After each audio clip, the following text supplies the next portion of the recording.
Buenas noches, Faisel, ¿cómo estás? Buenas noches, Andrés. Un saludo para ti, para todo tu público y para todas las personas que realmente nos escuchan hoy y nos escucharán mañana o pasado, porque sabemos que son muchas las personas que nos oyen en todas partes del mundo y especialmente en Cuba. Sí, y es importante porque teníamos programado un programa sobre Benny Moré con el libro que tú escribiste, basándonos en el libro que tú escribiste, que ha recibido a propósito muy buenos reviews. Yo debo confesar que todavía no lo he leído, a pesar de que me regalaste una copia firmada con todos los periquitos. Nada más que falta que este viejo vago que soy yo lo lea, pero es que no quiero leerlo en el break de lunch. No, quiero por lo menos las primeras páginas. Quiero disparármelas con tranquilidad, para tomarle el DNA y a partir de ahí sí ya puedo leer en modo furtivo. Y oyendo al Benny. El del Benny, sí. Porque por respeto al Benny. Y te digo, oyendo al Benny. Oyendo al Benny, exacto, esa es la otra. Entonces, bueno, ahora, pero tú tienes esta gran preocupación. Yo te voy a parafrasear, a interpretar y tú me dices hasta qué punto capté tu pensamiento o hasta qué punto me equivoqué. Lo que yo pienso es que tú, como algunos otros leguleyos, y vaya la palabra leguleyo en el mejor sentido de la palabra, no es división, están muy preocupados porque por un lado, oye, qué bien, el pueblo se está tirando para la calle, qué bien, el marasmo se está pasando, la gente ha perdido el miedo, todo eso, magnífico.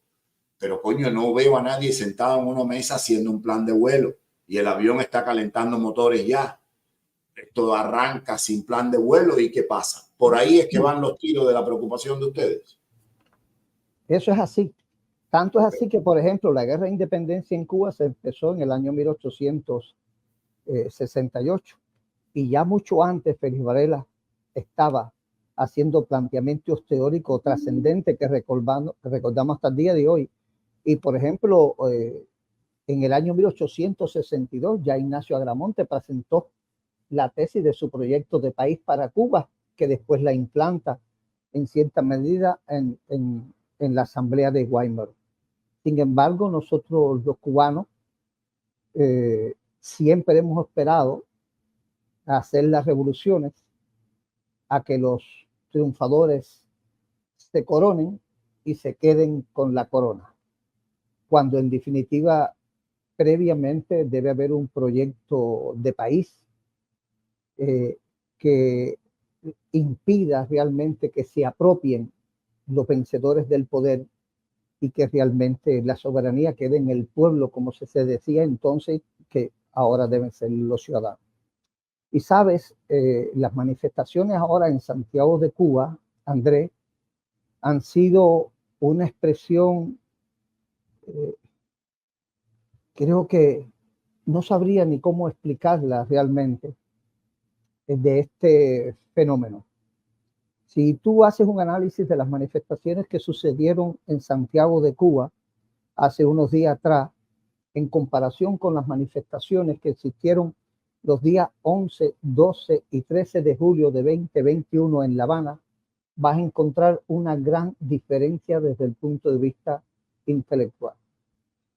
Por ejemplo, cuando se manifestaron en La Habana los jóvenes, recuerda que se habló de que se aspiraba a que el soberano fuera el ciudadano, una tesis Agramonte, aunque nosotros la recogemos ahora.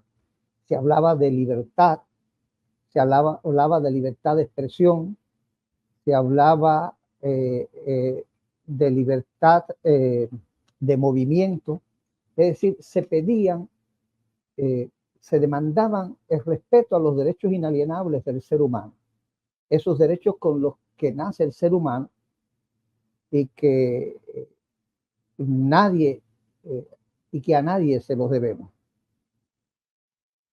Es decir, no eran manifestaciones desde el punto de vista ideológico, no eran manifestaciones desde el punto de vista partidista, no era la posición de un sector de la sociedad, era realmente las aspiraciones de todo un país, de todo y para el bien de todos. Sin embargo, en Santiago de Cuba, lejos de haber aprovechado aquella experiencia desde el punto de vista intelectual, desde el punto de vista político, nos dimos cuenta que no estuvo a ese nivel intelectual las manifestaciones en Santiago de Cuba. Fundamentalmente las personas pedían comida y electricidad. Es verdad que hubo también personas que pidieron libertad y pidieron que incluso que se fueran, pero hubo un sector importante, por lo menos al principio, que pedían comida y electricidad. Dame una oportunidad.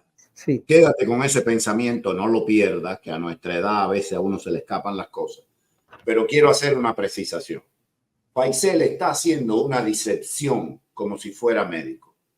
El médico no es que dice yo quiero que tú te mueras o yo quiero que tú vivas. No, el médico por lo que le pagamos es para que nos diga estás bien o estás mal, tienes esto, tienes lo otro. Y el remedio es este. Es decir, no sería extremadamente frustrante para nosotros, incluyendo a Faisel, que los hermanos santiagueros y de otros lugares se fueran a sentir mal por las anotaciones que estamos haciendo. Aquí en ningún momento se quiere decir que la protesta de ellos es inferior a para nada. Cualquiera que se oponga al régimen 35 segundos jugó. Ese es válido y es nuestro hermano. Nosotros, humildemente, desde fuera, no somos los protagonistas, estamos tratando, visto que vivimos fuera y tenemos inevitablemente una visión más amplia, porque no tenemos que estar pensando en la cola del pan, gracias a Dios. Y entonces estamos transmitiendo estos conocimientos para que los de adentro se concienticen más, no porque no tengan conciencia, no porque no valgan la pena, sino porque queremos que vayan directo al seguro y a dar en la diana para que no nos pase a nosotros los cubanos lo de siempre, que llega un puto mesías con una cancioncita de 3 por kilo y se lleva el gato al agua. Eso quería aclararlo, perdóname Faisel, pero para que no se fuera a sentir nadie mal. Estamos entre hermanos hablando a camisa quitada para joder a nuestro enemigo, que no es ninguno de ustedes que me está mirando, es la junta asesina y racista de La Habana. Adelante, Faisel. Muy oportuna tu aclaración. Y yo estaba pensando específicamente entrar en eso que tú estabas diciendo, pero tú lo hiciste muy oportunamente y mucho mejor que yo. Lo que sí nosotros tenemos que, después de haber sucedido estos acontecimientos, hacer un análisis crítico de la situación real para ver en qué estamos fallando y para ver qué en definitiva es lo que debemos hacer. Correcto. Y tenemos que entrar, como dices tú, a camisa quitada. Y una de las cosas que se demuestra que nos está faltando es que no hay un proyecto de país. Eso es indudablemente. Y no hay nave que vaya a echar a andar que no tenga de antemano un proyecto de país, que no tenga realmente una hoja de ruta. Es decir, lo mismo una embarcación que un avión, que cualquier proyecto de antemano debe tener un proyecto de país, debe tener un faro, saber a dónde vamos. Porque nadie llega a puerto seguro si no sabe por qué camino va ni a dónde va. De modo que nos faltaba el proyecto de país. Eso es evidente. Nos ha faltado siempre. Fidel incluso nunca nos dijo qué era lo que pensaba hacer. El pueblo cubano quería solamente quitarse a Batista de encima, y eso no es un proyecto de país.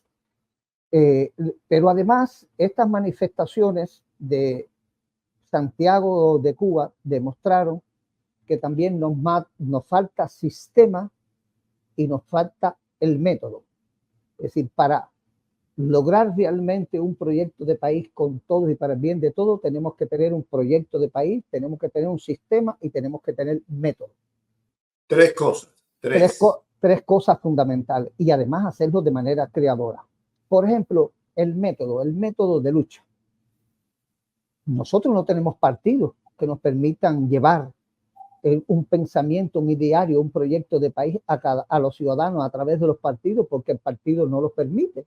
Así que el método de los partidos políticos no lo podemos utilizar. No podemos utilizar la prensa para concientizar, para darle conocimiento de cuál es el proyecto de país, de cuál es el sistema que queremos inaugurar, porque la prensa no lo permite. No podemos incluso utilizar ningún tipo de movilización pública, no podemos utilizar ningún tipo de manifestación pacífica porque el régimen no lo permite.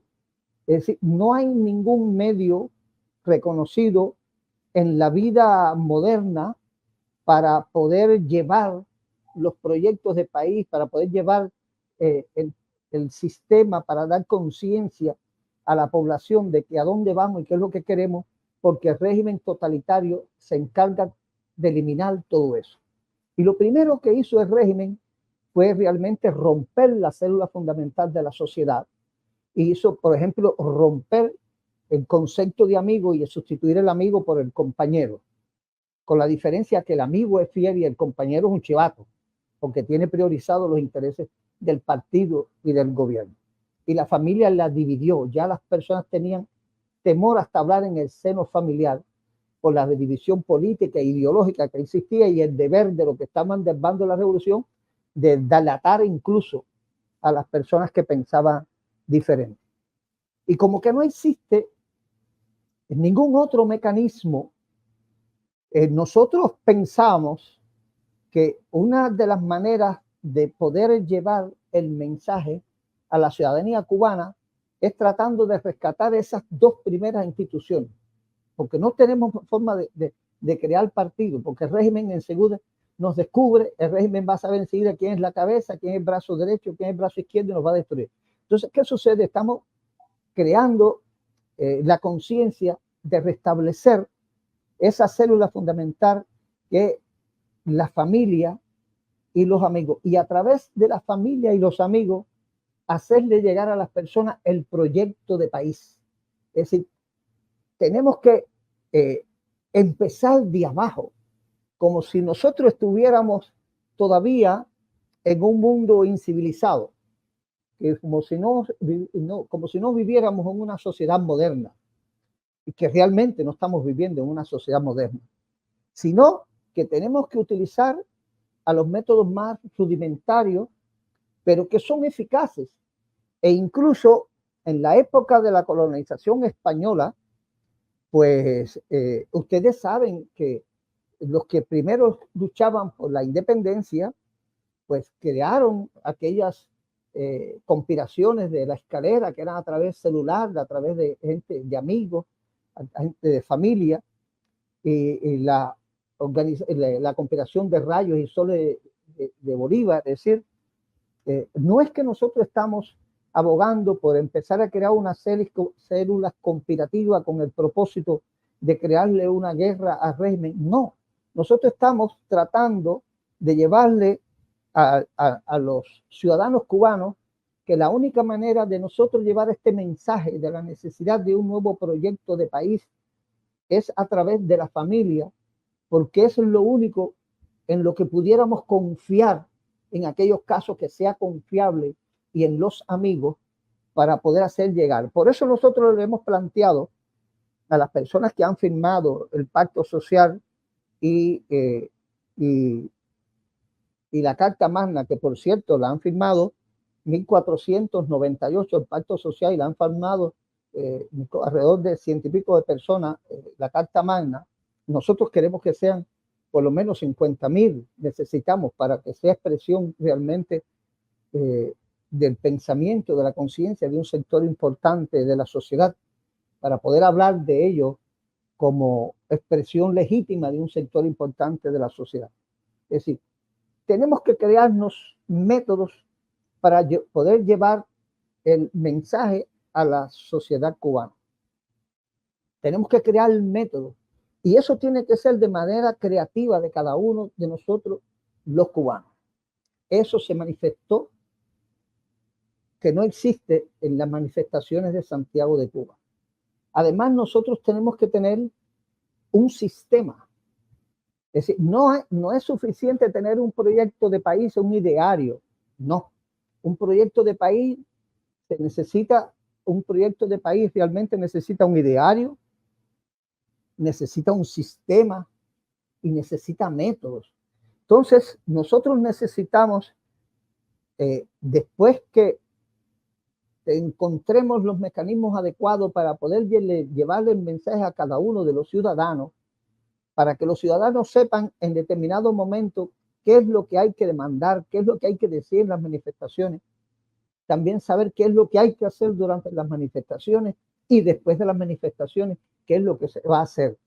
Porque tenemos que evitar de todas maneras que salgan elementos oportunistas, muchas veces desde el mismo régimen, como sucedió en la Unión Soviética con Putin, o otros tipos de enviados que se trepen en el gobierno y se queden con el país y salgamos de una dictadura para caer en otra. Tenemos que evitar eso. Y eso es siempre lo que nos ha sucedido, porque el pueblo cubano ha carecido siempre de tener un proyecto de país a nivel de ciudadano. Se lo hemos dejado siempre a los líderes, a la élite intelectual. Nosotros al mismo tiempo de que tenemos que crear el método para llevar el mensaje, nosotros tenemos que llevar el sistema con el cual vamos a establecer el proyecto de país. ¿Qué es el sistema? Bueno, el sistema es un conjunto de principios, de valores, de normas, de instituciones, incluso de líderes, que nos permiten, actuando coordinadamente, llegar a un fin.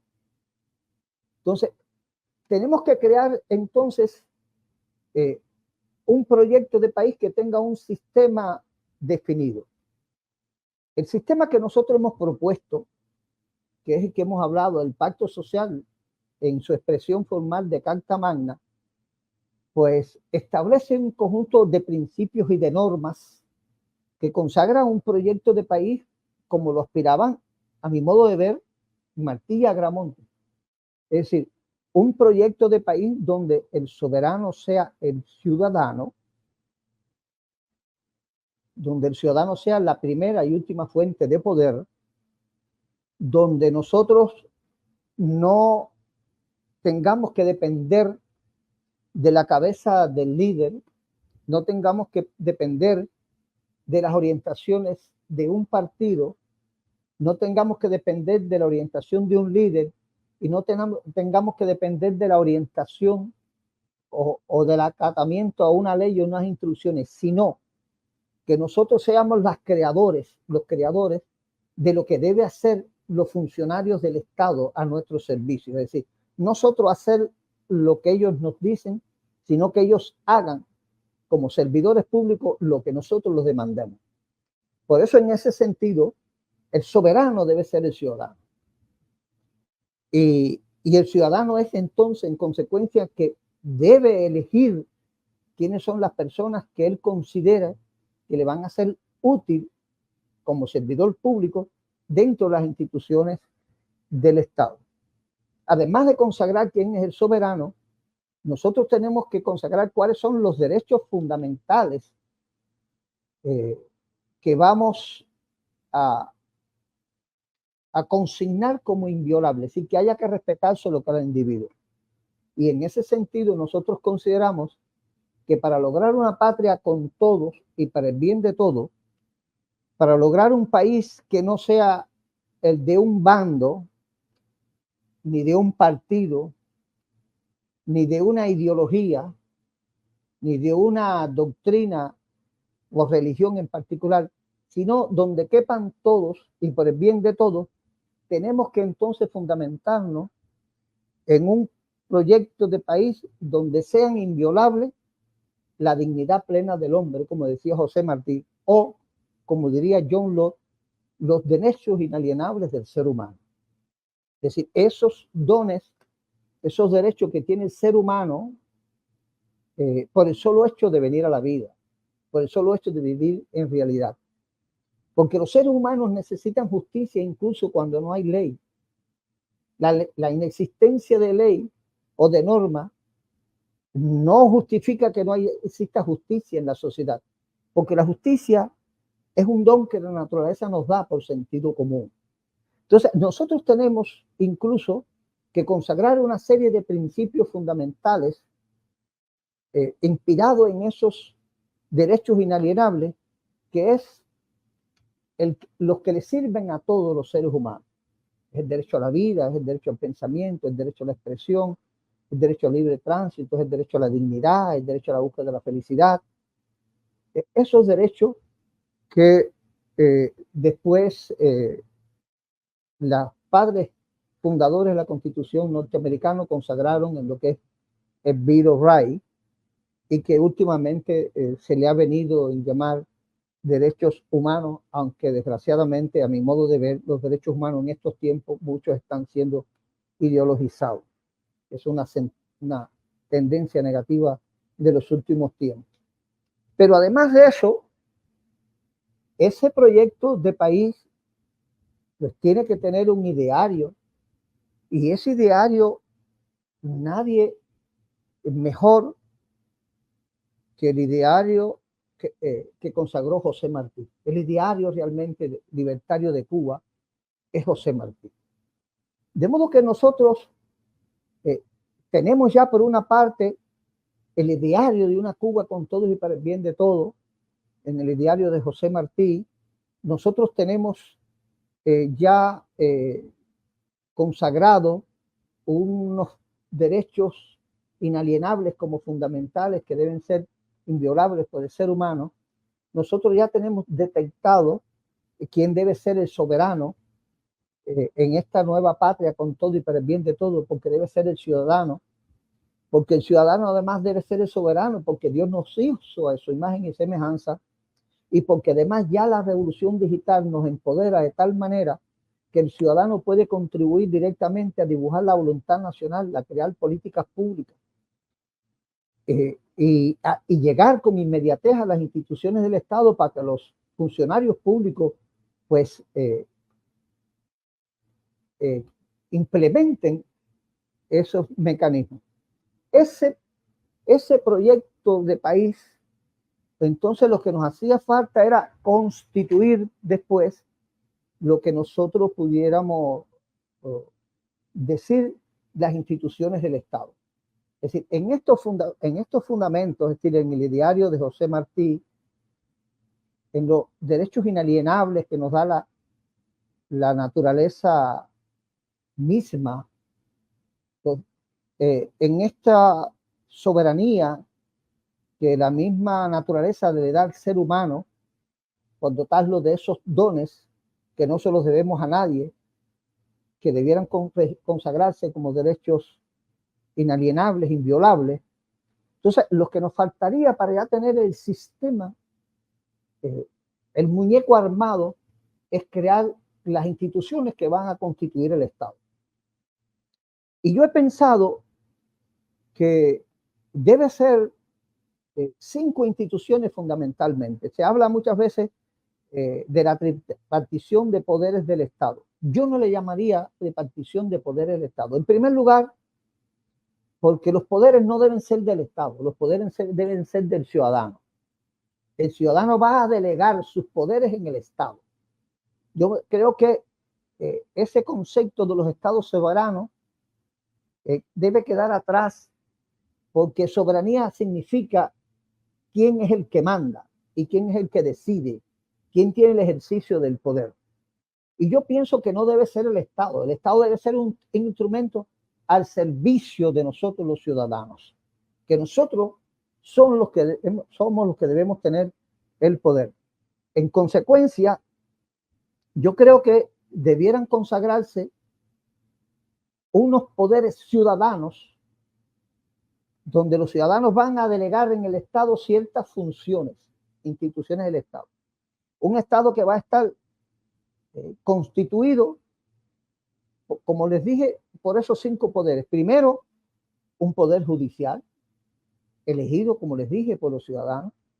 No tiene sentido que los jueces sean nombrados por el gobierno, porque eso es poner a las cabras a velar por las lechugas. Yo creo que deben ser los ciudadanos, que son los que necesitan justicia, que son los que le pagan los funcionarios del Estado, quienes deben elegir los jueces. No tiene sentido de que el gobernante desde La Habana elija quién va a ser el juez de Santiago de Cuba o de Viñales o de Guanes. Creo que deben ser los ciudadanos de ese lugar. Debe existir, además, un poder fiscal también elegido por los propios ciudadanos, porque la fiscalía es la que supervisa, la que vela, la que exige el cumplimiento de las normas sociales, quien vela por la propiedad común y por la propiedad privada, y por supuesto quien más interés tiene en la higiene de esos derechos, de esos intereses, pues son los ciudadanos, pues deben ser los ciudadanos quienes elijan realmente quienes deben ser los fiscales, para que no tengamos unos fiscales elegidos por el gobierno que en definitiva van a meter preso a quien los políticos digan que meten preso, y posiblemente mantengan en libertad a los mayores delincuentes, que es lo que está pasando en Cuba ahora. Que esos que están en el gobierno son los que debiera el pueblo meter preso. Pero las instituciones obedecen a ellos, no obedecen a los ciudadanos. Nosotros necesitamos también crear un poder electoral, y ese poder electoral debe ser elegido también por los ciudadanos, porque los ciudadanos son los que deben decidir quiénes deben ser las personas que están en las instituciones del Estado, quién debe ser el alcalde, quién debe ser el senador, quién debe ser el representante, quién debe ser el presidente de la República, sean elegidos realmente por los ciudadanos. Y también necesitamos, lógicamente, un poder ejecutivo que sea el que va a llevar a cabo el plan de gobierno que salió triunfador en las elecciones. De modo que hablamos entonces de la constitución de un Estado con 5 poderes independientes, y al frente de esos 5 poderes independientes, pues debemos tener un presidente de la República que sea la representación del país, pero que no sea la que gobierne. Debemos tener un primer ministro o un presidente de gobierno que dirija el gobierno, por ejemplo, como sucede en España, que el presidente del gobierno no es el jefe del Estado, va a ser el presidente del gobierno. Entonces va a ser un presidente del Poder Judicial, un presidente del Poder Electoral, un presidente del Poder Fiscal, un presidente te dije Poder Fiscal, Poder Electoral, Poder Judicial, te dije Poder Electoral, Poder Fiscal, Poder Judicial, Poder Legislativo y Poder Ejecutivo. Y al frente de eso, un presidente que sea como el presidente del Consejo de Estado, que va a ser el jefe de Estado, que va a ser la representación del país, como es el rey de España, pero que no gobierna, sino la representación del Estado. Y eso lo hacemos con el objetivo de evitar el caudillismo. Sí, una pregunta. ¿No hay mucha gente ahí? No hay mucha gente, ¿en qué sentido? 5 poderes, un presidente, un montón de gente comiendo y Albertico y Esperanza sudando la camisa. No, eso existen actualmente. El Poder Judicial existe, el poder electoral existe, lo que no existe como poder independiente, lo que se llama el Consejo Electoral, en vez de ser un poder del Estado, lo que sea un poder independiente. Esos poderes existen, lo que pasa es que están siendo en la actualidad, muchos no son poderes independientes, o en Cuba ningún poder es independiente, si no lo tienen como funciones independientes, pero lo que queremos decir es que esos poderes sean independientes los unos de los otros, que en Cuba no existen como poderes independientes. Okay. Pero en Cuba existe indudablemente un fiscal general que dirige los fiscales. El problema es que al no ser un poder independiente, él está subordinado a lo que le diga el gobierno. Nosotros no queremos que exista una institución de la fiscalía como, ¿cómo se llama? Que dependa de las orientaciones del gobierno. No. Es un fiscal que está precisamente ahí para hacer cumplir la ley, para hacer cumplir el Estado de Derecho y para vigilar por los intereses de la sociedad y judicializar a aquellas personas que cometen actos criminales. Es decir, lo mismo que existe, pero no subordinado al Estado, no subordinado al partido, sino subordinado a los ciudadanos. Esa es la diferencia. De modo, ¿cómo se llama? Que indudablemente estamos hablando de una nueva concepción de la sociedad, el Estado y el derecho. Y que por primera vez en la historia nosotros estamos manifestando una nueva concepción del Estado y el derecho que es pensada desde nosotros, desde los cubanos. Y en ese sentido, porque estamos fundamentando en la tesis de Agramonte y nos estamos fundamentando en la tesis de Martí, expresándola jurídicamente. Porque cuando Agramonte dice que él quiere que el soberano sea el individuo, lo que indudablemente está diciendo que la soberanía no debe caer en un partido político, que la soberanía no debe caer en un Estado. Lo que está diciendo Agramonte en su tesis de graduación es que el soberano sea el ciudadano que nosotros los estamos consagrando en este proyecto de país. Cuando nosotros hablamos, por ejemplo, o pensamos, por ejemplo, que Martí decía que la ley primera de la República fuera el culto de los cubanos a la dignidad plena del hombre, pues Martí lo que está diciendo es que él quiere que los derechos fundamentales que deben ser inalienables en nuestra patria, pues sean esos dones, esos derechos que nos vienen dados a la vida por simplemente de venir a la vida. Ese es lo que pasa, es que nosotros cambiamos de concepción. Otro aspecto fundamental que nosotros hablamos en el proyecto de país que le proponemos a nuestra sociedad es una nueva concepción del derecho. ¿Y por qué hablamos de una nueva concepción del derecho? Bueno, porque la concepción del derecho que nosotros tenemos, que nos viene desde España, es una concepción del derecho que viene del derecho romano, que parte del principio fundamental de que el fin del derecho es el imperio de la ley. Y el imperio de la ley nos lleva a la tiranía, porque la ley es la voluntad del gobierno. Y entonces obliga a los jueces a dictar sentencia de acuerdo a lo que dice la ley, y la ley dice realmente lo que quiere el gobierno que diga, porque es la voluntad de los políticos. Nosotros aspiramos a una nueva concepción del Estado y el derecho, donde el fin del derecho no sea el imperio de la ley, sino la búsqueda de la justicia. Y eso no lo estoy diciendo yo por primera vez. Eso antes que yo lo dijo Agramonte y lo dijo José Martí. ¿Cuál es la diferencia entre la justicia y el imperio de la ley? Bueno, que la justicia es lo que cada quien necesita en armonía con la verdad, la necesidad, el discurso de la naturaleza y los valores de la ciencia. Es como buscar una solución armónica.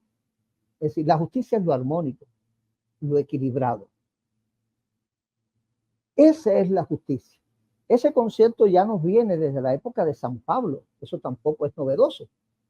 San Pablo decía, me parece que es en Corintio, dice San Pablo que la ley debe ser la forma de la ciencia y de la verdad. Ya dice San Pablo. Es decir, que nosotros tenemos 2000 años de atraso en cuanto a concepción del derecho con relación a lo que nos expresaba la cristiandad y en cuanto a soberanía. Ya la cristiandad nos decía que el soberano debía ser el ciudadano porque Dios nos hizo su imagen y semejanza. Y ya la cristiandad nos estaba diciendo que el fin del derecho debe ser la búsqueda de la justicia y que el derecho es una ciencia social autónoma. Nosotros desvirtuamos todo eso para hacer que la justicia no fuera, que el fin del derecho no fuera la justicia, sino el imperio de la ley, que es la voluntad del gobierno, porque los que se impusieron fueron los gobernantes, las clases dominantes en el poder, y han hecho a los ciudadanos, a los pueblos, hacer lo que ellos les dé la gana. De modo que esto tampoco es una creación nuestra, ¿no? Esto es realmente la búsqueda de soluciones que durante muchos años llevamos para poder consagrar lo que querían realmente nuestros mayores. Y gracias a Dios, después de mucho estudio, etcétera, hemos podido sistematizarlo en un proyecto de país. De modo que el proyecto de país que nosotros planteamos no solamente tiene una nueva concepción del Estado, sino estamos planteando una nueva concepción del derecho. Es una nueva concepción del derecho que plantea incluso de que debe hacerse justicia incluso cuando no haya ley. La existencia de una norma jurídica no nos debe impedir que se haga justicia, porque los jueces deben tener la capacidad científica, la preparación adecuada y deben tener incluso la capacidad de asesorarse, procurando incluso estar actualizado y recibir el asesoramiento de las personas más capaces y ser creativos a la hora de resolver conflictos sociales. Y planteamos que debe ser una nueva concepción del derecho, porque si nosotros no nos damos una nueva concepción del derecho, vamos a estar siempre subordinados a los políticos que están en el poder.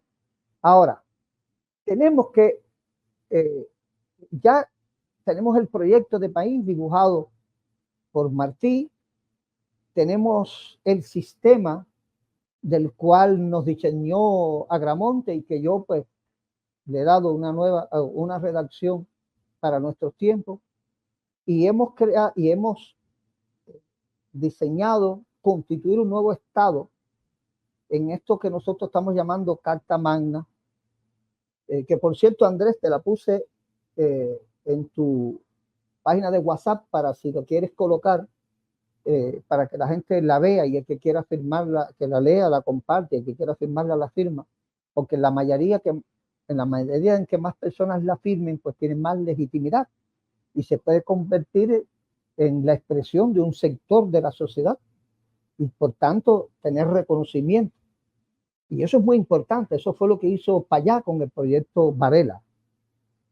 Entonces, debe ser un derecho que primero debe ser la búsqueda de la justicia por encima del proyecto, por encima del imperio de la ley. La ley debe ser cuando más un medio de acceso a la justicia. Debe ser un derecho que en esa búsqueda de la justicia lo que debe buscar la armonía, debe buscar el equilibrio. No tanto que uno gane y que otro pierda, sino hacer realmente justicia y en la medida en que pudieran llegarse a acuerdos, en la medida que se logre armonizar los intereses, pues mejor todavía. Ese era el principio que existía en nuestras tierras indígenas antes de llegar los españoles. Eso es lo que hacían los veiques, los caciques. Eso es lo que hacían las tribus germánicas que rompieron, que destruyeron precisamente al Imperio Romano. Y de ahí es donde surge precisamente la concepción del derecho anglosajón inglés y el derecho anglosajón norteamericano. Eso es lo que permitió, por ejemplo, que el caso de Rosa Parks, donde existía una ley racista que obligaba a los negros a sentarse en un lugar y a los blancos en otro, pues el juez dijo, esta ley no es justa y por consiguiente la declaró inconstitucional. ¿Por qué? Porque la concepción del derecho norteamericano, la Constitución norteamericana, ve la búsqueda de la justicia por encima de la ley, porque la ley puede ser injusta, como en este caso. Y en ese caso es que se decreta ilegal. Nosotros eso no lo podemos hacer porque en Cuba los jueces y en el sistema latino los jueces están obligados a interpretar la ley de acuerdo a la voluntad del gobierno. Ahora, una pregunta. Tú me hablabas, y esto es un debate que lleva una vida, no solamente en Cuba, sino en el mundo, que los jueces y las entidades legales sean elegidas en vez de nominadas por el partido en el poder. Fíjate lo que ocurre aquí. Vamos a Fannie Willis, el caso del condado de Fulton en Georgia. Esta mujer está acusando a Trump, ok, su derecho, pero sale a relucir que tiene un montón de corrupción, descaro, no sé qué. Se merecía que lo hubieran quitado. El juez llegó hasta 2 milímetros antes de eso, la tiró por el piso, es verdad, pero no la llegó a quitar. Yo tengo la sospecha que no la quitó. ¿Por qué? Te voy a dar mi versión. Porque es un condado eminentemente negro.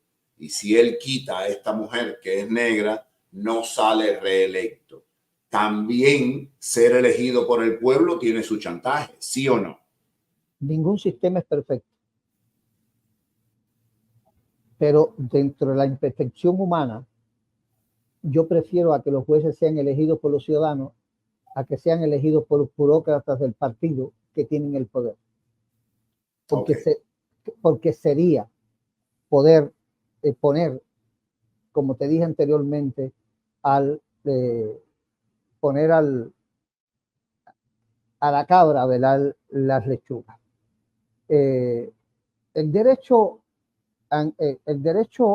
que nosotros proponemos en este proyecto de país debe ser también un derecho dinámico.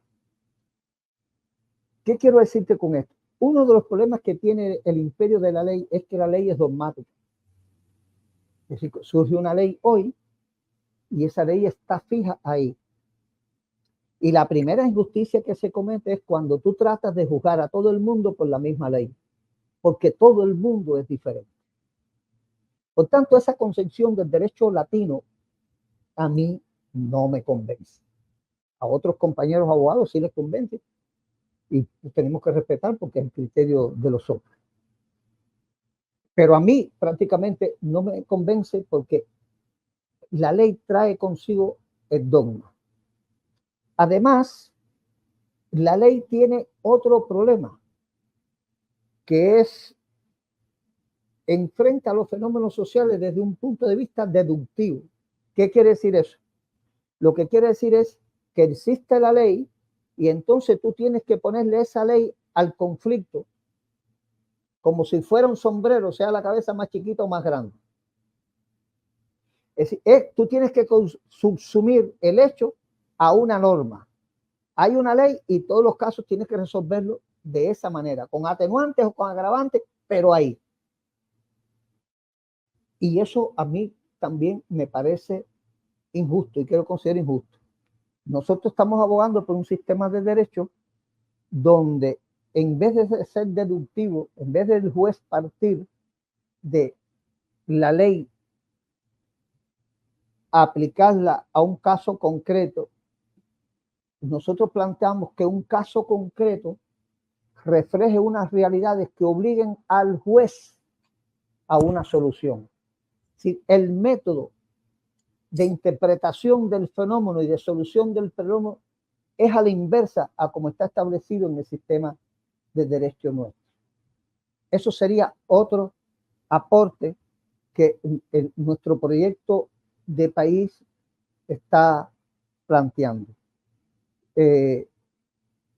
Son muchas más, lógicamente, pero no voy a entrar en detalle. Para eso yo prefiero que las personas pues se lean el libro El Pacto Social Postmoderno y se lean realmente el proyecto de Carta Magna para que la gente estudie, porque esto tiene que interiorizarlo cada ciudadano. Es decir, no podemos aspirar a que los ciudadanos piensen que esto debe ser una función del intelectual, que esto debe ser una función del académico, esto debe ser una función del escritor, que esto debe ser una función del líder político, del activista, etc. No, esto es una función ciudadana, porque nosotros tenemos que dejar de ser un ser del bulto para convertirnos realmente en ciudadanos que nunca los hemos sido. Recordarán ustedes que ya eso lo había dicho don Tomás Estrada Palma, el primer presidente de la República en alma, que cuando logró la guerra de independencia dijo, sí, tenemos independencia, pero nos faltan los ciudadanos. Es decir, ¿qué quiso decir Estrada Palma? Bueno, el ciudadano es un tipo de persona que no le es indiferente a los problemas sociales, porque el individuo no es una isla en sí mismo. Los individuos somos un ser social y en consecuencia nosotros El ciudadano es el individuo que tiene conciencia de cuál es su responsabilidad social y por eso participa en política y por eso exige justicia y por eso es una persona que tiene una militancia en la vida, que tiene una participación en la vida social, que es un líder de sí mismo y participa en las decisiones de la comunidad. Eso es una tarea que nosotros tenemos que llevar a los cubanos. Esto